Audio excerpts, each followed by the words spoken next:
ഹിമാചൽ പ്രദേശിൽ വിനോദസഞ്ചാരികൾ യാത്ര ചെയ്ത ബസ് മറിഞ്ഞ് 31 പേർക്ക് പരിക്കേറ്റു. 8 പേരുടെ നില ഗുരുതരമെന്ന് ജില്ലാ ഭരണകൂടം അറിയിച്ചു. കസോളിലേക്ക് പോകുകയായിരുന്ന ബസ് പുലർച്ചെ 4 മണിയോടെ മണാലി ദേശീയപാതയിൽ മണ്ടിക്ക് സമീപത്താണ് മറിഞ്ഞത്. കൂടുതൽ വിവരങ്ങളുമായി അനൂപ് ദാസ് ചേരുന്നുണ്ട്. അനൂപ്, എങ്ങനെയാണ് ഈ അപകടമുണ്ടായത്? പരിക്കേറ്റവരെ ആശുപത്രിയിൽ പ്രവേശിപ്പിച്ചിട്ടുണ്ടോ? ഇവരുടെ അവസ്ഥ ഇപ്പോൾ എന്താണ്? പരിക്കേറ്റ 31 പേരിൽ 31 യാത്രക്കാരെ ഉണ്ടായിരുന്നുള്ളൂ ബസ്സിൽ. അതിൽ 31 8 ആളുകൾക്കാണ് ഗുരുതരമായി പരിക്കേറ്റത്. അതിൽ 6 പേരെ ഒരു ആശുപത്രിയിലും 2 പേരെ സമീപത്ത് തന്നെയുള്ള മറ്റൊരു ആശുപത്രിയിലുമാണ് പ്രവേശിപ്പിച്ചിട്ടുള്ളത്. എന്തായാലും ഈ 8 ആളുകളുടെ സ്ഥിതി ഗുരുതരമെന്ന് പറയുമ്പോൾ ബാക്കിയുള്ള മുഴുവൻ ആളുകൾക്കും ചെറിയ പരിക്കുകൾ മാത്രമേ ഉള്ളൂ. പ്രാഥമികമായ ശുശ്രൂഷ നൽകി ഇവരെ വിട്ടയച്ചിട്ടുണ്ട്.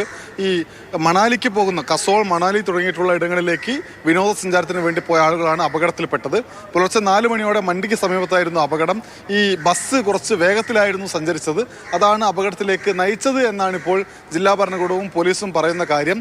ഈ ഹിമാചൽ പ്രദേശ് എന്ന് പറയുമ്പോൾ മലയാളികളൊക്കെ ഒരുപാട് പേർ യാത്ര പോകുന്ന സ്ഥലമാണ്.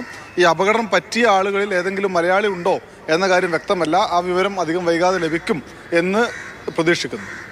ശരി അനൂപ്, ബസ് മറിഞ്ഞ് 31 പേർക്കാണ് പരിക്കേറ്റിട്ടുള്ളത്. 8 പേരുടെ നില ഗുരുതരമാണ് എന്നുള്ളതാണ് ജില്ലാ ഭരണകൂടം അറിയിച്ചിട്ടുള്ളത്. ഈ ബസ് അമിത വേഗതയിലായിരുന്നു എന്നുള്ളതാണ് അനൂപ് ദാസ് റിപ്പോർട്ട് ചെയ്തത്.